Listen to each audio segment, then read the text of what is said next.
As a practice manager, I'd say it's been excellent, where the involvement between ourselves as a practice, neighbouring practices and the CCG, the encouragement to attend business meeting, educational events, the support that we've received to access educational events and to feel confident that we're actually taking part in commissioning has worked really well.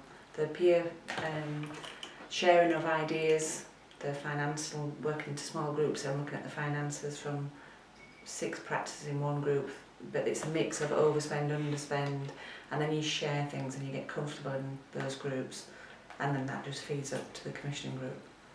Fantastic. And is there a little bit more you can tell me about the education package that's been put in place for practice managers and others? Predominantly the practice managers one, we have full day training sessions which covers everything from HR to businesses and a lot of personal development as well, to boost your confidence, to if you're then running training sessions for admin staff at the business meetings or the educational events that are held bi-monthly, you've got the confidence and the tools to do that. So your confidence as a person's grown, your knowledge has grown, and then you've also got other additional practice managers that can help share the workload, so you don't feel like you're doing it on your own, you've always got somebody that you can ask and get guidance from it. So I think they've been brilliant.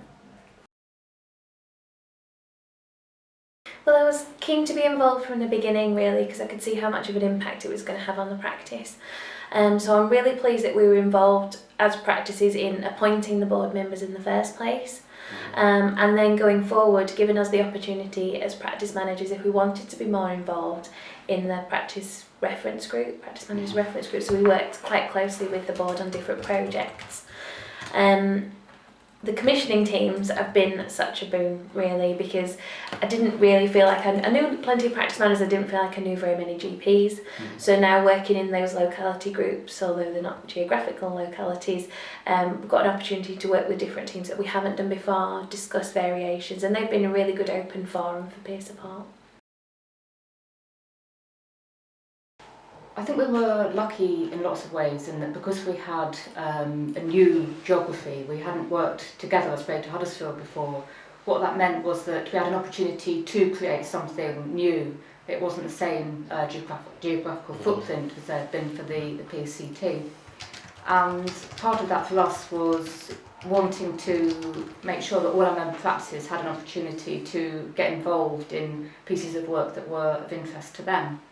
So we set out a membership engagement matrix, and in that we looked at our GPs, our practice managers and our practice nurses, and for each practice we know which of their GPs are on the governing body or involved in a piece of work as a co-opted member.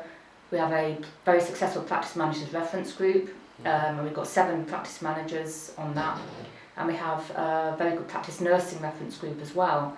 So through our matrix we're aiming to get as many practices as possible involved in one or more of those.